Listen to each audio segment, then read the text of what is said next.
So, yun guys. Ito naman yung pangalawang lesson sa DE, which is binaktawan na natin yung unang lesson since madali lang yun. So, dito na tayo. Ngayon, pag-aaralan natin ay tawag dito ay general solution and particular solution. So, ano nga ba yun? So, ito yung magiging foundation nyo kapag magsasagot na kayo ng DE hanggang dulo. So, laging pinapahanap lang naman kapag magsasolve ka ng DE ay si general solution. So, yun yung kailangan nating focusan ngayon. So, dapat ito, mamaster nyo to para habang nag-solve kayo ng ibang lesson sa DE, maintindihan nyo na siya. And at the same time, mas maganda yung foundation nyo, mas hindi kayo mahihirapan. So, kasi parang nagpa-practice na rin dito kayo mag-integral, tas derivatives ulit. So, yun. So, concept muna tayo. So, si general solution, guys, yung makikita naman natin dito, and particular solution ay, from the word itself, solution. So, it's either sagot siya or the final answer. So, solution to DE, a set of function free of derivatives. So, sabi daw, solution pala or general solution and particular solution, yung magiging equation mo daw dun ay free of derivatives. So, sinasabi na matatanggal yung mga derivatives. Ano nga ba yung mga derivatives? Yung mga y prime, yung mga dy over dx, yung mga d squared y over dx squared, or ito yung sinatawag natin na derivatives. So, sa general solution daw, natatanggal natin yung mga derivatives. So, paano ba natin matatanggal yung derivatives? Di ba mag-i-integrate tayo? So, integral. Since vice versa sila or baliktaran sila ni derivatives, so basta derivatives. So, para matanggal natin yung derivatives, kailangan natin mag-integral. So, meaning, sa general solution and particular solution, gagamit tayo ng integral. So, integral na yung gagamitin natin.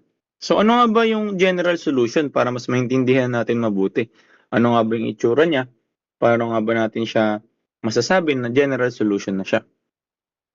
So, sabi dito, the solution which contains arbitrary constant is called the general solution of the differential equation which is given by the equation.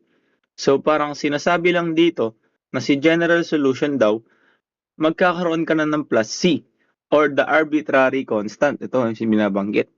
So, saan ba natin napapalabas yun, guys? Yung arbitrary constant.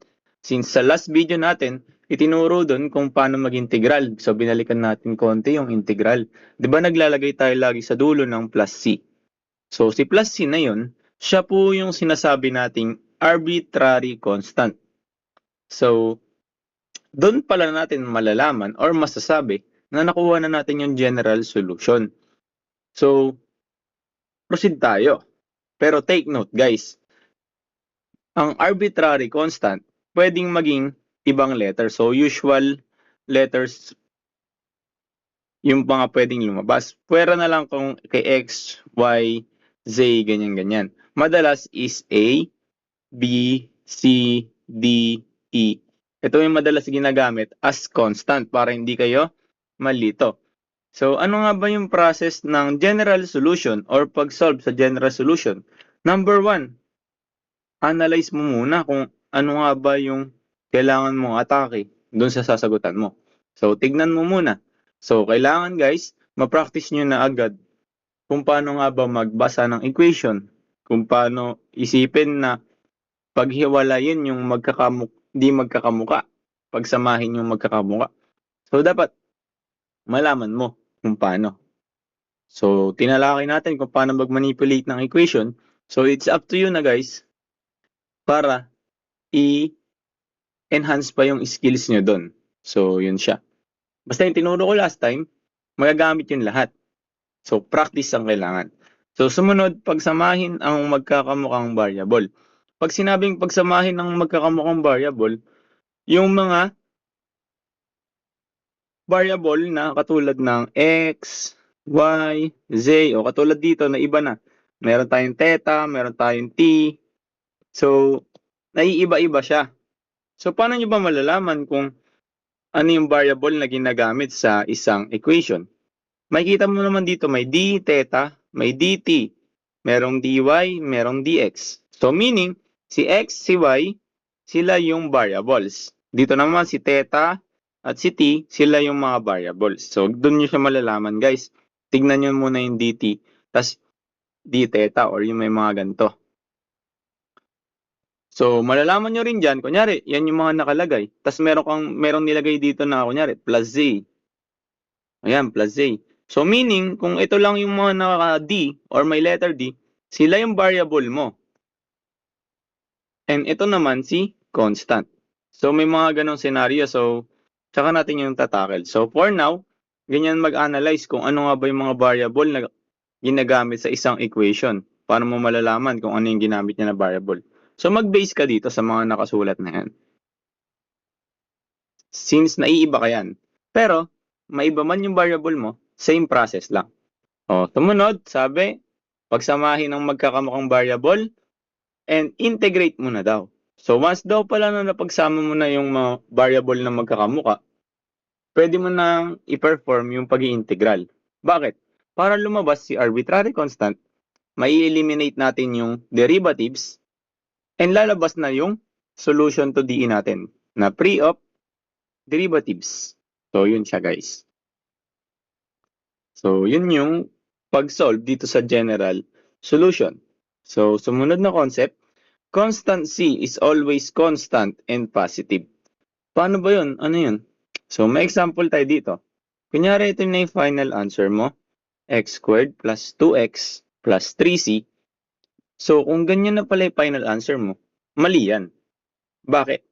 Pag sinabi po kasing constant, no? Bawal merong number sa tabi niya and dapat lagi siyang positive. So dito, ang constant natin dito ay si C. Pero may 3 siya. So mali yan. So paano yun? I-rewrite mo siya, tatanggalin mo lang yung 3. So pwede yun guys. Basta constant. Constant kasi any number siya.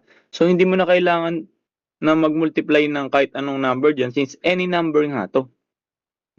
Kumbaga nagbabago. So, tanggalin mo na yung number na nakadikit sa kanya. Di ba? So, ito talaga yung final answer. So, pag may na-encounter kayo, lumalabas yung ganito, kailangan gawin niyo siya ulit ganito. So, pag meron naman, kunyari, x squared plus 2x minus c. So, gagawin nyo dyan, babaguhin nyo lang din. X squared plus 2x plus c. So, lagi dapat positive yung c mo. Hindi siya pwedeng mag-negative. So, yun yung rules niya.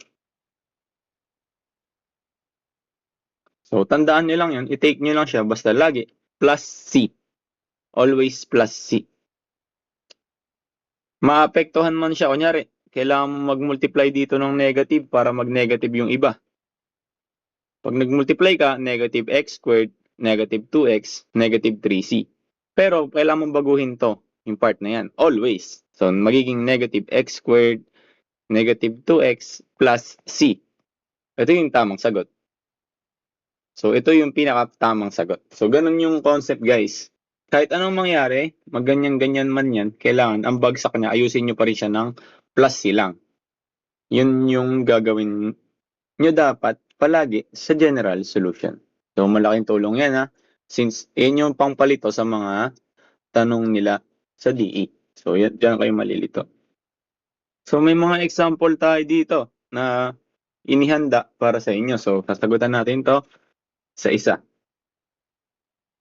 So, una, madali lang yan. Mukha lang mahirap. So, tingnan natin kung paano. Okay, wait lang.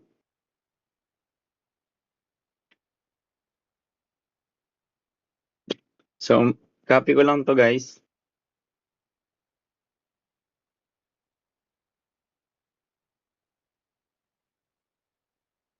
Wait lang guys, magdadagdag lang tayo ng page. Yan.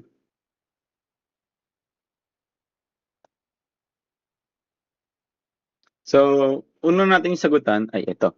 So, alam naman natin yung process. O, copy ko lang muna ulit yung process natin, ha.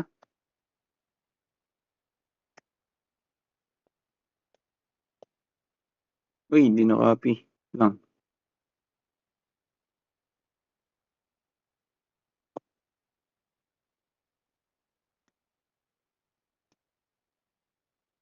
Okay.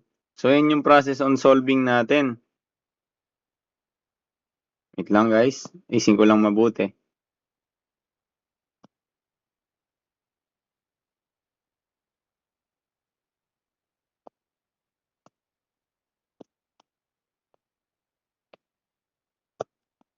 So, sagutan na natin siya, guys. Opya, wait lang. Okay, so number 1. Sabi, analyze mo.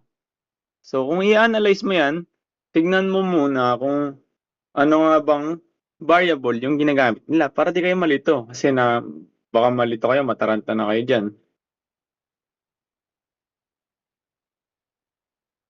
So, unang-unang gagawin nyo, tignan nyo kung ano yung ginamit na variable. Dito, d theta. Dito naman ay dt. So, kung ganun, proceed na tayo sa pangalawang step. Pagsamahin ng magkakamukhang variable. So, kung ganun, makikita nyo naman. Nakikita nyo na ba ang nakikita ko? So, makikita mo, dito sa left side, walang letter T. Lahat sila naka-theta. So, okay na, napagsama mo na yung magkakamukha. At the same time, dito sa kabila, yung variable na dt mo, nandito na rin siya nakasama sa may t na variable. So, walang variable dyan na iba na hindi nakapaloob dito. So, yun siya, guys. So, tama na. Nagawa na natin yung step 2. So, integrate na natin. So, maglalagay tayo ng integral sign dito at integral sign dito. So, I expect, guys, na inaral niyo yung Cal 1 and Cal 2. So, solve natin to ng ganon, okay? Wala dapat malilito. So, first step, sagutan mo muna yung part na to. So, kung integral ng theta squared, alam natin yung formula ng integral na meron tayong x raised to n is equal to, raise x to n dx is equal to xn plus 1 over n plus 1 plus c. So, yan siya, guys. So, ang technique pala dito, no? Sa dulo nyo nilang ilagay yung plus c. Kasi dapat isang plus c lang ilalagay nyo. So, sa last integral nyo, doon nyo na lang ilagay si plus c para hindi kayo malito. So, una is ito, dito sa part na to. So, ito yung kamukha niyan, guys. Meron tayong degree na 2. So, ito yung formula. So, magkakaroon ka ngayon dyan ng theta squared plus 1 over yung n mo, gawin mo rin daw denominator, tapos plus 1 din. So, copy mo lang daw itong nasa taas. So, 2 plus 1 din. So, equal, ito naman, ano yung integral nito? So, tandaan natin na ang formula niyan, para kay sine, so integral ng sine u du is equal to negative cosine u plus c. So, makikita nyo naman dito, guys, na si sine u ay ct plus 0.2. So, ililetsyo natin siya kung babasahin natin yung formula. So, letsyo ko ngayon ct plus 0.2 para mapalabas natin itong si sine u. So, sulat natin ngayon dito, magkakaroon tayo ngayon ng integral ni sine u kasi pinalitan natin. And meron pa rin tayong dt. Okay? So, sa formula, guys, kailangan natin ng du. So, saan natin i-extract yung du na yun? I-extract natin siya dito mismo sa u natin. Hala, paano yun? Di ba nga, guys, pag sinabing du is derivatives of u. Ano nga ba yung u natin? Di ba ito na meron siyang value na t plus 0.2. So, siya yung i-derivatives natin. So, du natin is equal to, ito po ay magiging 1 dt. Cancel to since 0 siya, constant. And ito magiging 1. Tapos maglalagay ka nga, di ba guys, lagi ng dt, dx, or dy Depende kung anong variable yung derivatives mo. So, paano yun? O, side quest. Kunyari, meron ka namang x plus 0.2. O, yung du niyan ay magiging 1 dx. Since x yung derivative mong variable. So, ganun po siya gumagana. Maiba man po yung mga variable na ginagamit natin. Kaya, huwag kayong malilito kahit anong mangyari. So, yan guys. Next step. Hindi pa tayo tapos. Ano daw? O, hindi pa tayo tapos. O, yan. So, si DU, kailangan pa rin natin kunin, palabasin. Naka-DT tayo guys, sa totoong sinasolve natin, naka-DT tayo sa formula DU dapat. So, saan po natin ulit kukunin yon? So, dito yon. So, pwede mo guys, baba mo na tong 1. So, magiging du over 1 is equal to dt tayo. So, yun yung cross multiply kineme. So, alam natin guys, pag over 1 to, hindi na natin nilalagay yan. Kasi nga, 1 lang siya. Kumbaga, meron naman talagang invisible na 1 dyan. Okay? So, meron na pala tayong equation na si du ay equal kay dt. So, palitan ko na to. Diba? So, okay, lagay lang copy lang ulit natin yan. 2 plus 1 over 2 plus 1 is equal to integral ni sine u du. O guys, ngayon, napalabas na natin yung formula. Or ito. Na yan, pag yan daw yung itsura, no, ng sinasagutan mo, pwede mo nang palitan ng ganyan. So, wala naman tayong coefficient dito na 5 or something. So, wala na tayong ilalabas dito sa gilid na to bago natin to palitan. To. So, proceed na agad tayo. So, negative cosine u plus c, palitan na natin to. So, pagplasin na rin natin to. So, theta, 2 plus 1, so 3 lang over 3 rin. Equals negative cosine u plus c. So, negative cosine u plus c. Yan na ba yung final answer natin? Hindi pa, no? Kasi, meron tayong u. No? Yung u natin, may value tayo dyan na t plus 0.2. So, ibabalik lang din natin siya, guys, after. So, parang niloloko lang natin yung sarili natin. Tatanggalin mo, tas babalik mo ulit. Tatanggalin mo, babalik mo ulit. So, ganun talaga. So, theta cube over 3 is equal to negative cosine. So, t plus 0.2 ang ating u. Ito naman, guys, nakikita nyo naman. So, t plus 0.2. So, huwag kakalimutan lagi si plus c. Okay? So, dyan kayo mamamali sa plus c kapag hindi nyo sinama, lalo sa quiz. So, yan na po yung final answer natin. So, madali lang, di ba? Kailangan mo lang sundan yung tatlong process and dapat careful lang kayo sa pagsagot. Himayin nyo. Kahit anong mangyari, himayin nyo. So, ito yung tinuturo ko sa inyong paghihimay para masanay kayo. So, time to time, habang nagsisolve kayo, tatama rin na kayo. Ayoko na, hindi ko nagagawin yan. Kaya ko naman naisipin yan. So, yun yung target natin. Sa bawat solve nyo, mababawasan na tayo ng paggamit nito dahil nasa utak nyo na lang yung sinasolve. So, for the meantime, hanggat nalilito kayo, sulat nyo to guys. Huwag nyo isi-shortcut. Be patient lang sa pag-solve. So, kuha na natin yung number 1. So, proceed tayo sa example number 2 guys. So, very basic lang din ulit to. Para lang maintindihan nyo muna yung concept natin. So, para sa ating number 2. Okay?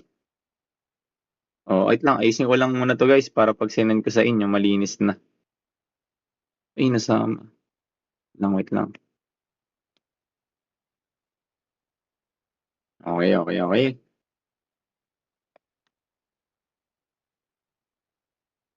So, yun guys.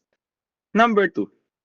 Meron tayong dy over dx is equal to 8 multiplied by e raised to negative 4x. So, unang step, i-analyze mo muna. So, ano nga ba yung mga variable na ginagamit mo? So, makikita mo naman dito, may ginagamit ka na dy at ng dx lang. So, tandaan nyo lang din guys, take note dito, dalawang variable lang naman lagi ang ginagamit pag sa mga gantong tanong. Kapag meron ng ibang variable na wala dito sa dy dx, constant na siya. So, ganun siya i-take, no? Ganun siya basahin. So, let's go guys. Proceed tayo. So, pagsamahin natin yung magkakamuka. So, pangalawang technique, meron kayong equal sign. What if, ang gawin nyo, dito yung unang variable at dito yung pangalawang variable. So, ganyan nyo paghihiwalayin lagi yung sinosolve nyo para hindi kayo malito. Okay guys? So, ganun muna yung gawin nyo.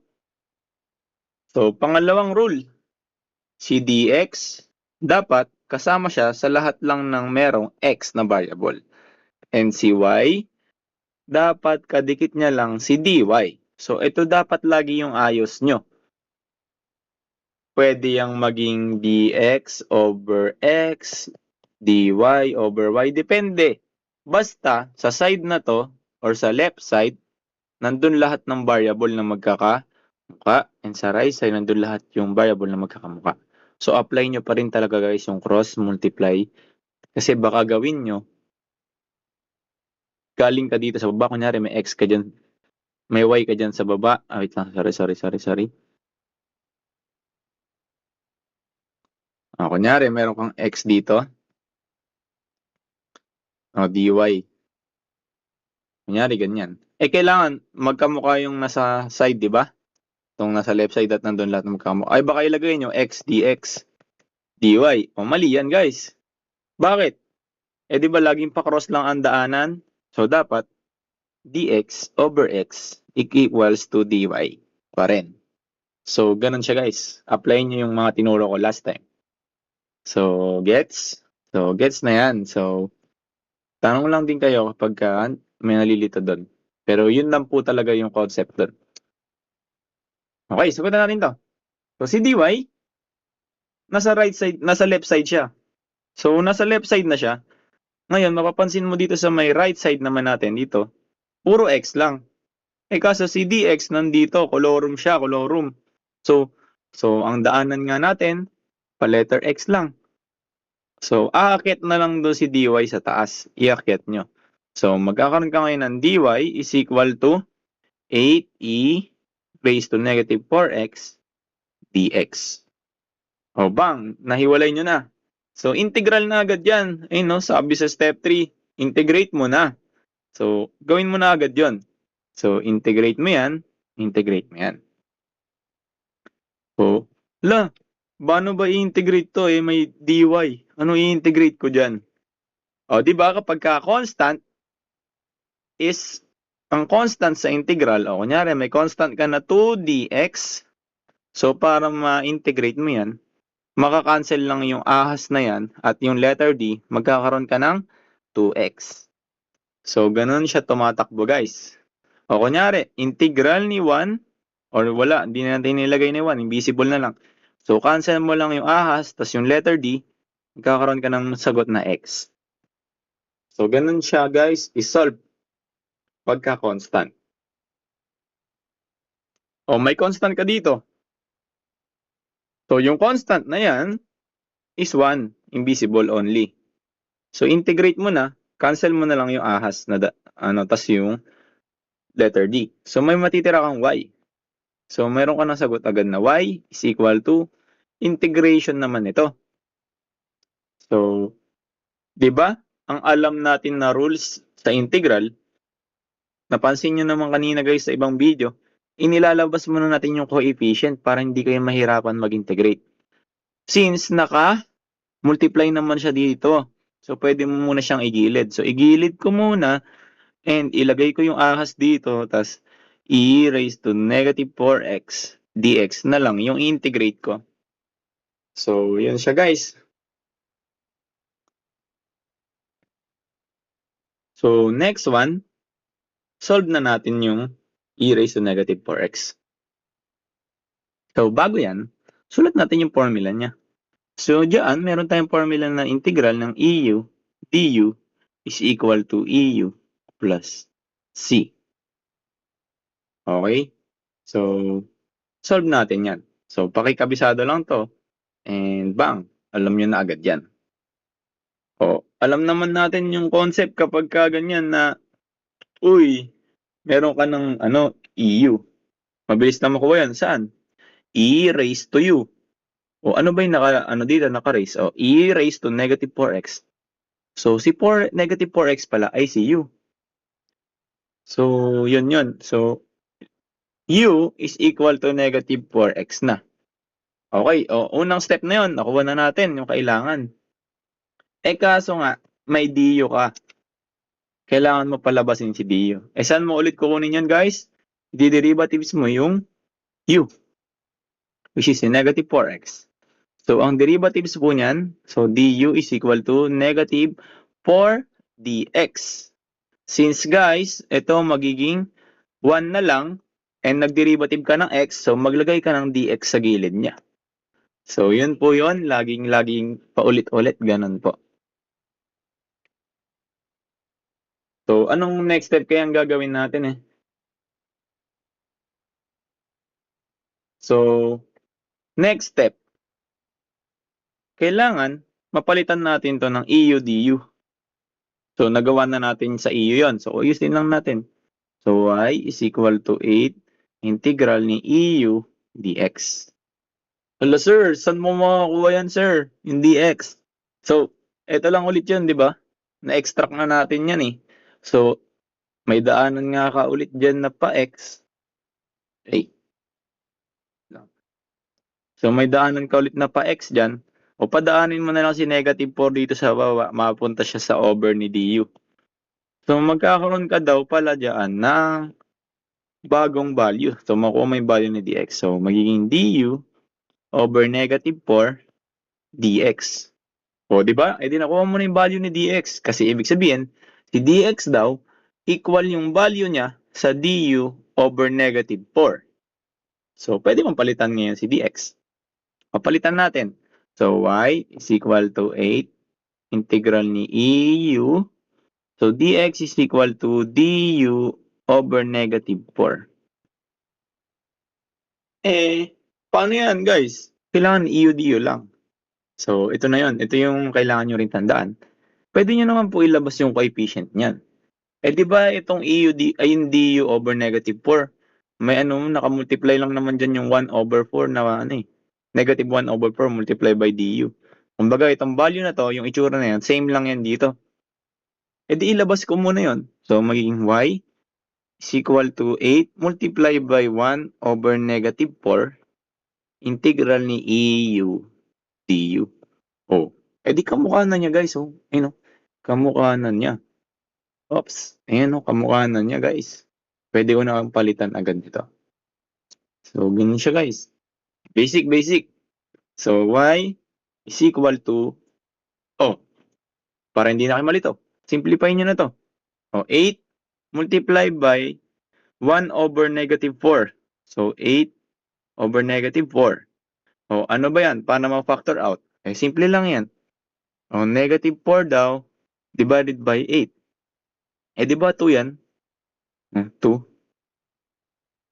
2 na negative.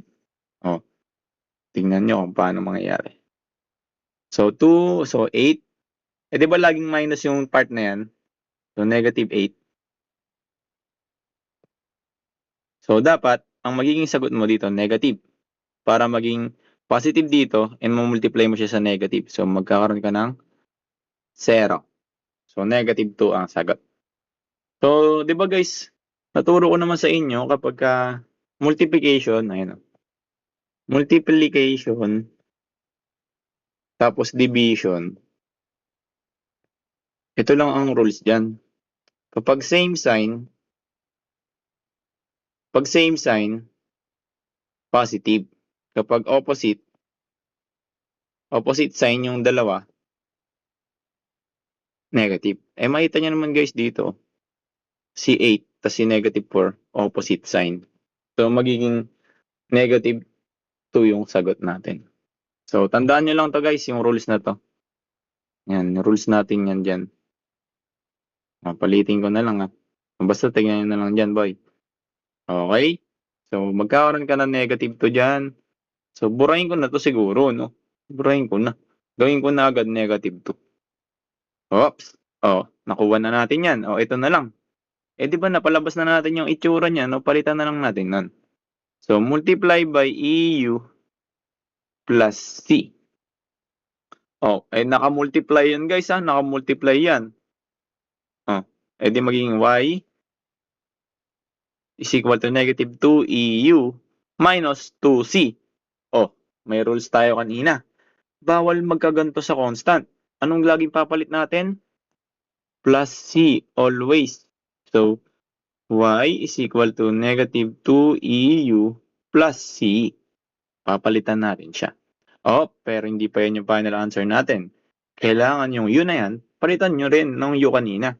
So, Y is equal to negative 2. Ano ba yung U natin? Negative 4x. So, E raised to negative 4x plus C. So, yan na yung final answer natin. Di ba? Ang daming ginagawa. So, kailangan tandaan nyo talaga siya para mapalabas nyo mabuti at saktong-sakto dun sa multiple choice. So, yun siya guys. So, kayang-kaya nyo yan.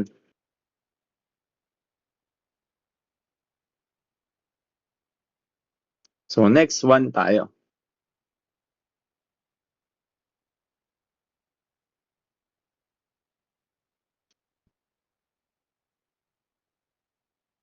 Okay, number 3.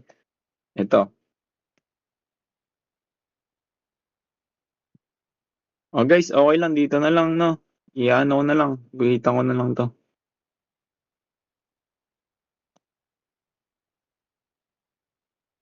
Okay, number 3.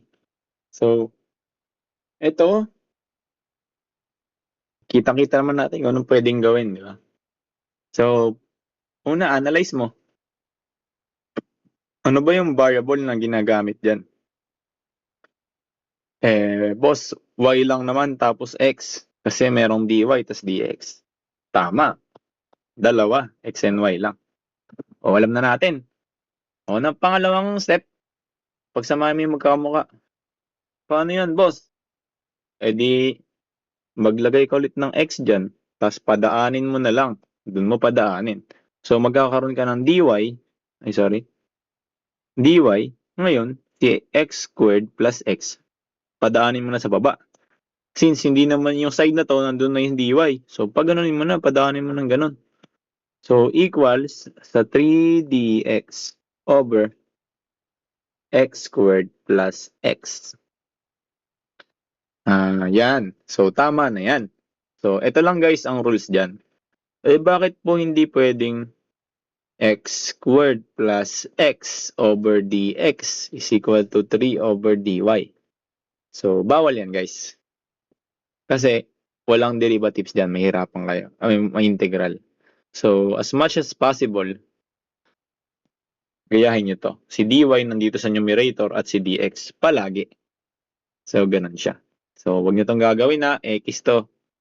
X yan, x. So, wag nyo gagawin yan. Solve natin to. Ito, magwiwindang kayo dito. So, integral na natin. Madali lang yung una ito. Kakansilin mo lang yung ahas. Magkakaroon ka na ng y equals. So, integral ng 3dx over x squared plus x. So, may sinend ako sa inyo sa GC na yung nandun yung integral na partial fraction. So, ito yun. So, unang step dun. So, ihiwalay muna natin to guys, no? Tsaka na lang natin ulit iduktong. So, copy ko lang yan. Ihiwalay natin siya dito.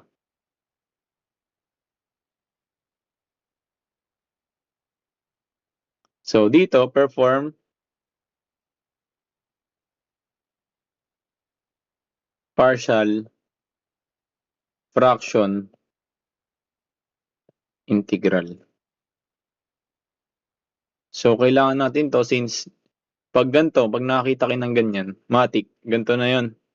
Since ito na pa-factor out yan. 'Di ba tinuro ko sa inyo yung factor out. Paano kaya yon? So, unang step, labas nyo na si 3 muna. Tanggalin nyo muna siya sa senaryo. Since coefficient lang naman siya, pwede mo siyang igilid. So, dx over x squared plus x muna yung isa-solve natin. So, equal yan. Saan po? So, ito muna i-solve natin guys ha. So, pupulahin ko muna siya. So, integral ni dx. Pero, i-extract na natin to. Guys, di ba pare silang may x? Ito, dalawa yung x niya, dito isa. So, pwede ka palang maglabas ng isang x. So, labas natin. So, x multiply by x plus 1. Olo, paano yun? Paano yun? So, kasi guys, kaya naglabas tayo ng isang x, kailangan natin i-factor out yun. Kumbaga, ayun yung rules kay partial fraction. Magagamit nyo si partial fraction hanggang mag-advance math kayo. So, nalabas natin si x. Paano yun po? Naiba na yung itsura niya. Hindi na yun yung value na. Mali yan. Same pa rin yan. Kasi pag minultiply nyo itong x dito, magkakaroon ka ng x squared. Pag yung x na yan, minultiply mo sa 1, magkakaroon ka ng plus x. O ano yung lumabas guys? Kamukha pa rin na yun. So, wala talagang pinagbago. Yung itsura lang. So, yun yung kailangan nating gawin. Always. So, wag kayong malilito doon. So, next one. Na-extract mo na ngayon kung ano yung mga value doon pag nag-factor out tayo. So, may dalawa ka na palang term. X tapos yung x plus 1. So, gagawin mo lang, maglagay ka lang ng letter A dyan. Over x plus letter B over x plus 1. So, ito yung kailangan mong gawin para masolve yan. So, ito yan. So, ito magugulat kayo, ba't naglagay ka na ng A, naglagay ka ng B? So, pattern yan guys, para makuha natin yung value ng A tas ng B. So, may number yan na value. Paano yun? So, ito na yan. Magmumultiply ka ngayon. So, etong equation na to, yung buo na yan, tatabi mo yan since dyan mo isasalpak mamaya sagot mo, dito. Pero, for the meantime, gagawa ka ng panibagong equation ulit. So, yung equation na yun, para masolve mo naman tong value ng A and B. Paano yun? So, magmultiply ka ngayon sa lahat ng x multiply by x plus 1. Kung i-multiply natin yung lahat, itong x multiply by x plus 1, mapupunta yan sa numerator dito. So, makakancel to. So, cancel na yan. So, burahin ko na. Natatanggal na sila. Ngayon, si x naman, x plus x plus 1, pag minultiply ko yan dito, kailangan i-multiply sa lahat eh. Makakancel tong x, pero magkakaroon ka dito ng x plus 1.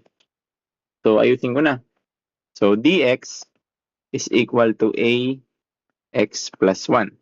O sabi naman, pag nag-multiply ka dyan na ito, makakancel tong si x plus 1 since nandito sila sa taas lahat, dalawa. Ang matitira ay dx. Okay, so magkakaroon ka ngayon dyan ng plus bx. Paano natin makukuha yung value ni ito?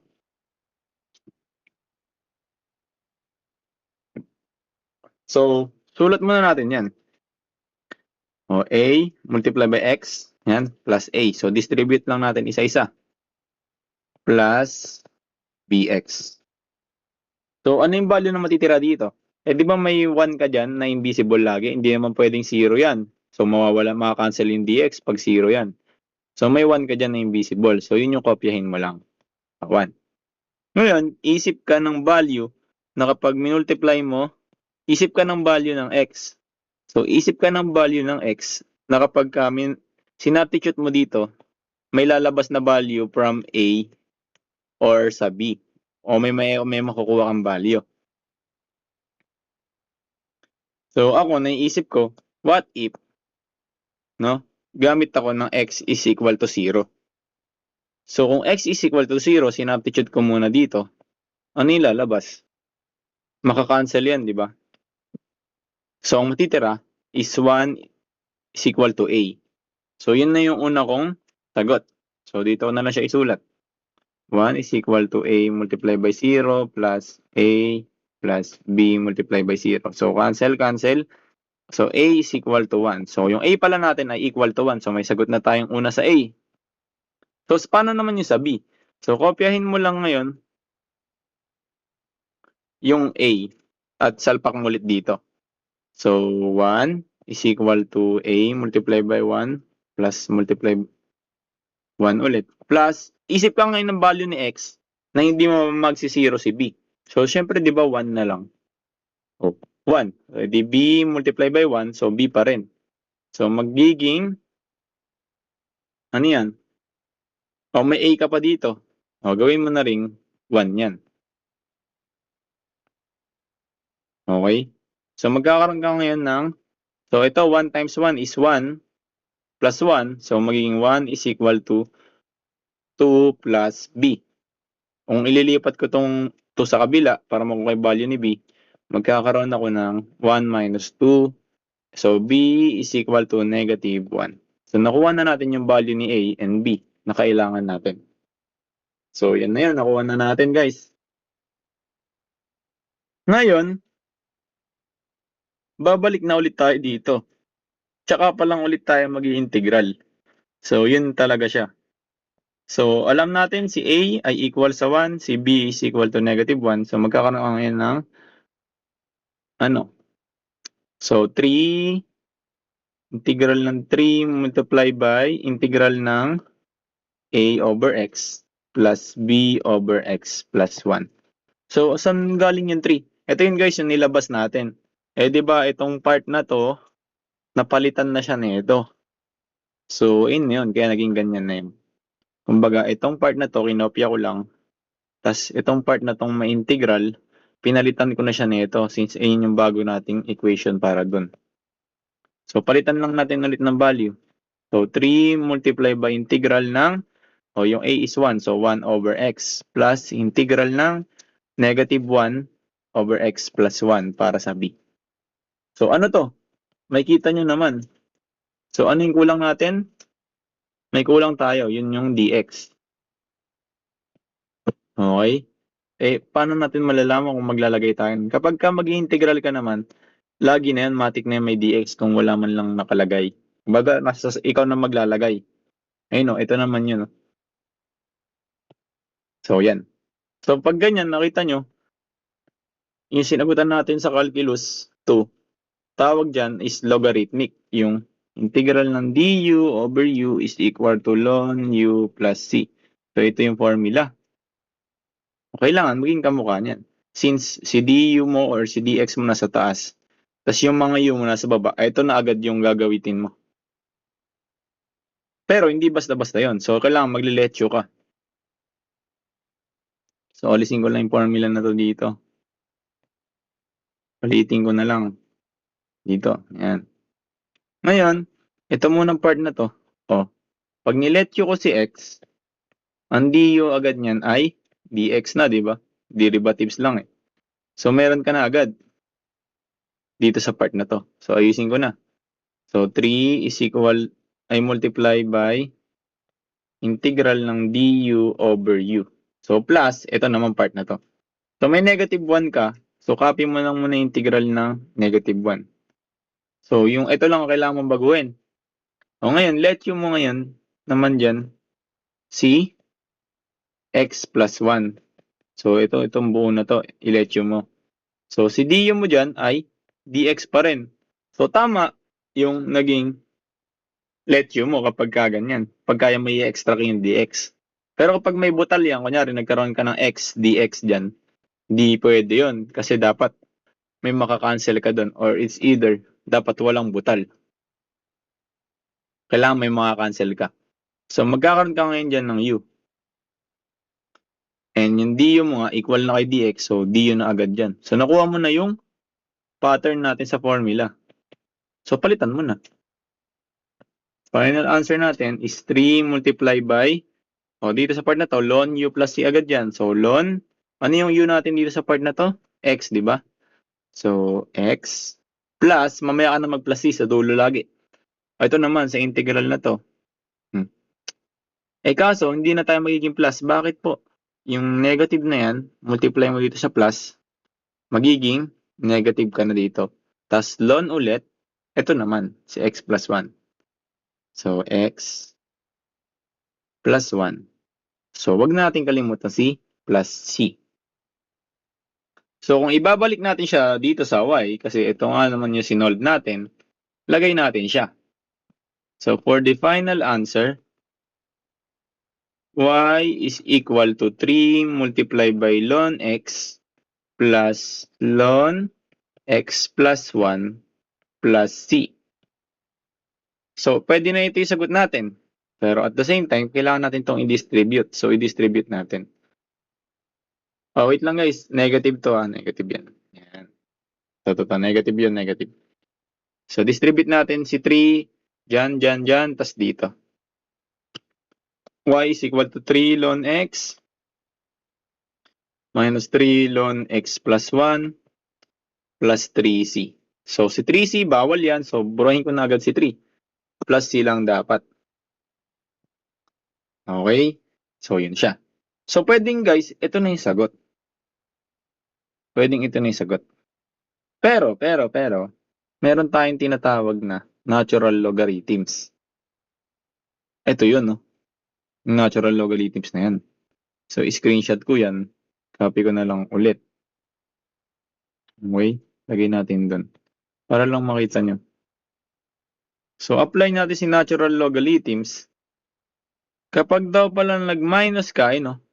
Ln A minus ln B o ln A minus ln B, pwede mo silang gawing pag-isahin mo maging ln A over B. So, kung ano yung positive, yun yung ln A. So, ito si ln A, ito si ln B. Ngayon guys, yung exponent mo, kunyari mayroong coefficient dito sa gilid, n, sa ln mo. O katulad nito, ito yung 3, tapos ito yung ln mo. So, ito yung n dito sa formula, at ito yung ln. Pwede mo daw siyang gawin guys, gawing exponent nun ng A. So, pwede mong gawin dito, si 3, lagay mo dito as cube. So, kung i-rewrite natin yan, y is equal to ln x cube minus ln x plus 1 cube plus c. So, pwede to guys. Yun yung pangalawang sagot na pwede rin. Yun yung itsura ng pangalawang sagot. And at the same time, pwede rin to na magiging y is equal to ln, ito nga yun, yung sinabi ko sa inyo kanina. Ln, so A, ito yung ln A, ito yung ln B, so magkakaroon ka ng x cube over x plus 1 cube plus c. So ito na yung pwedeng maging possible answer din. Ganyang itsura. So gamit lang yung pag-apply ng natural logarithms. O meron pa. Meron din ganito sagot na ln x over x plus 1 cube plus c. Bakit po pwede yan? Pag ganyan kasi guys, dinidistribute lang naman yung cube dyan, pati dito. So, kumbaga, ang bagsak mo rin is ito. Dito, sa ganyan pa rin. So, parang mas simplified form to. Pinakalabas na. So, yun siya guys. Ganun yung concept niya. Tamo ilang sagot yan, no? 1, 2, 3, 4. Dahil lang sa lintik na natural logarithms na yan. So, ang dami talagang possible na answer kapag ka ganyan. So, yun yung sinasabi ko sa inyo. So, dapat careful kayo dun, guys. Yun lang. So, next is, sagutan natin to.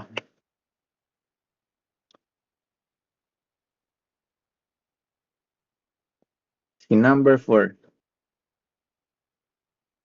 Yan tayo sa next page.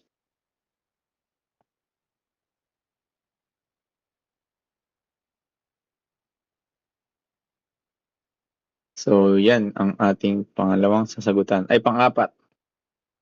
So, ganun ulit yung process, guys. Huwag nyo nang kinakalimutan yun, ha.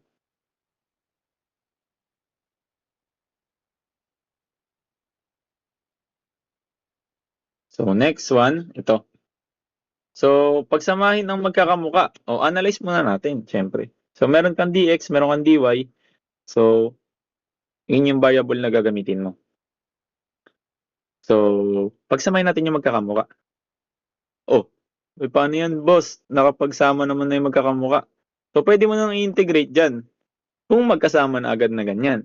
Pero mas okay kung paghihiwalayin mo sila sa equation. So, pakita ko sa inyo kung kahit di nyo na paghiwalayin, basta dapat magkakasama na ganyan, pwede na yan i-integrate. So, lagyan mo na lang yan ng integral sign. So, integral sign, integral sign. So, magiging ng kapal. So, yan. Integral ng x squared. O, x 2 plus 1 over 2 plus 1. Plus, kay y squared is magiging y 2 plus 1 over 2 plus 1 equals 0. So, simplify mo lang. X cube over 3 plus y cube over 3 equals 0. So, pwede nang maging sagot to. Eh kaso, pag sa choices, paano pag wala yan? So, ito yung possible na answer din. Ito guys, yung 3 kasi na yan, denominator yan. Ngayon, minsan sa choices, pamimilian mo x cube plus y cube equals 0.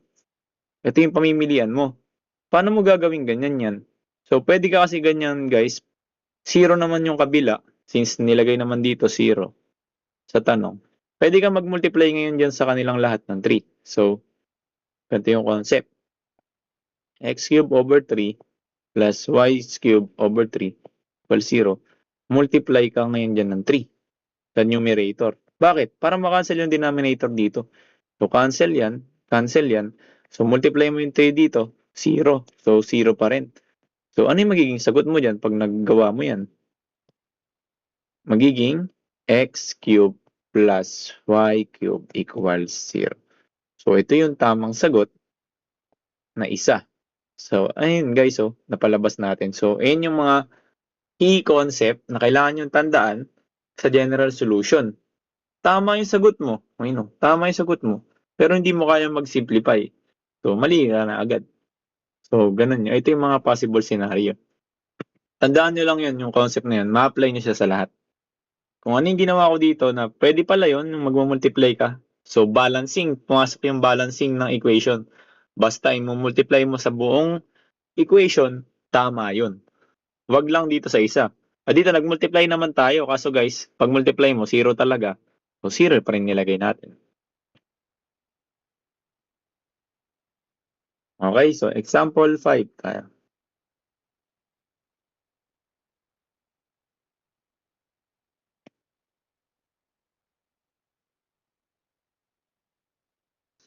Pwede nyo guys i-post yung video Post nyo muna yung video, tas solve nyo, tas tsaka nyo panoorin kung paano si LOL. Pag di na kaya, ganun siya.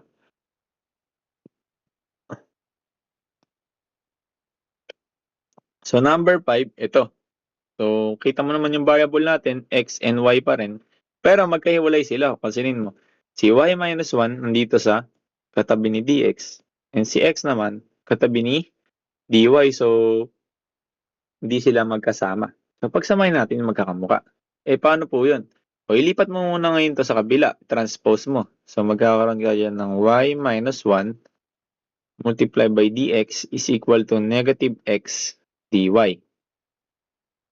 So, napaghiwalay mo na. Ngayon, magkakaroon ka na ulit ngayon dyan ng daanan ulit na pa x. So, ilipat-lipat mo na. O, si dx, nandyan na, as is mo na yan. Si x na lang ang ilipat mo. So, magiging dx over negative x equals, itong y minus 1, lipat mo rin doon pababa. So, magiging dy over y minus 1. So, yun. Yung daanan na yun, ganun lang lagi yun guys ha, pa-cross lang. O, pwede ka na ngayon mag-integral since napagsama na yung magkakamukha. O, para dito sa left side, ang tawag dyan, logarithmic, no? Integral ng logarithmic, which is ito yun. Yung du over u is equal to ln u plus c. Then, mag-let u ka. O, sa part muna na itong isa-solve natin, ha?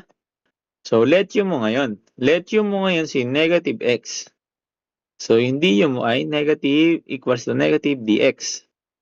Di palitan mo na. So, magkakaroon ko na integral. Si dx pala A equals to du. So, gawin mo, palitan mo na lang to, no? Gawin mo, baba mo ito ngayon yung negative sign, magiging negative du is equal to dx.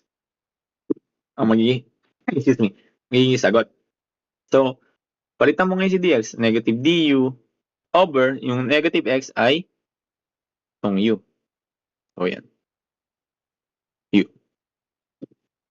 So, yun yung tama. So, sumunod, ito naman yung part na to.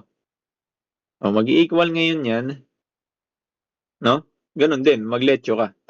Letyo mo ngayon, si y minus 1, and yung du mo na yan, derivatives lang nito. So, dy. Papalitan mo na, since walang butal guys, as is, tama yung niletyo mo. Pero kunyari, y squared dyan, edi magkakaroon ka 2y dito. So, yung butal na yan, pag sinabstitute mo ngayon yan dito sa part ng dy, di mo makakancel. So, bawal yun. Yun yung rules dyan sa natural logarithms. Kailangan, it's either meron kang makakancel na value pag sinalpak mo, o kanyari nagkaroon ka ng value dito na y, pero pag sinalpak mo naman siya dito, may y pa rin dyan, makakancel din, mawawala. Tama yung ginawa mo. Pero kapag hindi siya makakancel, mali na yun. Ibig sabihin, bawal to. Ibang way dapat yung gagawin mo. So dito, okay naman, walang butal. Tama na yan. Palitan na natin ito. So magkakaroon ka ngayon dyan ng integral ng du over u ulit. So nakuha naman natin, di ba? So next one, ang gagawin naman natin ay ano kaya? So ang gagawin naman natin dyan, papalitan na natin siya ng ln u plus c. So kung papalitan natin siya, dito sa part na to, magkakaroon na tayo dyan ng negative ln x equals, dito sa kabila, magiging ln, ito yung niletyo natin doon, di ba? So, y minus 1. So, yan na yung sagot natin. Pero, wag natin kakalimutan si plus c. Kaso nga lang, bawal to guys, di tinatanggap yan, yung may ln. Pwede yan pag sa quiz. Pero kapag ka sa exam, walang gantong sagot doon, nakasimplify. So, may ituturo ko sa inyo. Ito kasi guys, pag nilipat mo to doon, magkakaroon ka ngayon dyan ng ln x plus ln y minus 1 plus c equals 0. So, yan. So, pwede kong gawin, apply ko yung natural logarithmic. Ito, yung kapag pinag-plus yung ln A, ln B, pwede mo silang pag-multiplyin. Okay? So, tatandaan nyo lang yung concept na yun. Di talaga siya kailangan yung parang ipaliwanag sobra. Since yun na mismo yun, yung ibig sabihin nun. So, ln multiply by x, no? Multiply by y minus 1 plus c. So, yan yung magiging itsura. May ln ka, gusto ko tanggalin yan. Pangit naman yan kung may ganyan. Paano? So, may formula tayo guys. So, tandaan yung formula na to. E-ln something is equal to EC. No? Kunyari ganyan. Pwede mong i-cancel yan. Magkakaroon ka ngayon ngayon ng U is equal to C. So, pwede yan guys. So, pag pala ni-raise mo lahat sila sa E, kasama si C, makakancel si ln. So, try natin dito. Lipat ko muna ngayon si C doon sa kabila. Laging gawin nyo guys, lipat nyo si C sa kabila. Ln x y minus 1 is equal to C. Kasi, ganito yan. Tama. E ka muna to. E, ni-raise ko na lahat sila sa E. So, makakancel to. Ito as is yan, retain. So, x multiply by y minus 1 equals C siya. So, ito na yung final answer natin. Ganun lang siya guys. Mare-retain lang si C since constant siya. Ito naman, makakancel lang si ln and matitira to. So, kailangan, ang process pala, pag may ln, apply nyo muna to. Tingnan nyo kung may magagawa kayo dyan. And dito. After that, proceed na kayo dito sa gantong scenario, yung nag-i na tayo. Key side quest ulit. Kunyari naman guys, meron tayong ln x multiply by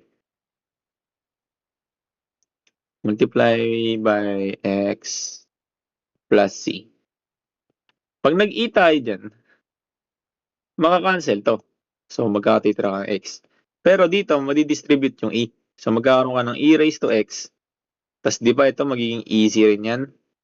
So, ang mangyayari, matatanggal na yung plus na yan. Eh, paano yun, boss? Paano? Magiging multiplication na siya. So, mamultiply mo na siya dito kay e raised to x. So, ito yung magiging final answer mo. So, ang technique pala, lagi pala, yung e raised to plus c natin, o katulad nito, ang nagiging sign na pala niya sa dulo, pag nagawa mo yan, is multiply na ng c. Yan, no? Naka-multiply na ng c. I-multiply mo na siya doon sa katabi niya. O tulad nito, katabi niya yung x. And i-raise mo yan sa e, kaya nagkaroon ka ng e raised to x. Eh ito, naka-plus c ka. So, magiging multiplication na yan. So, x is equal to c multiplied by e raised to x. Dito, ganun din yung nangyari. Yan, naka-multiply yan, guys. So, yun siya. So, pa-take note na lang. Hindi na siya plus c or what. So, multiplication na siya. So, copy. Okay.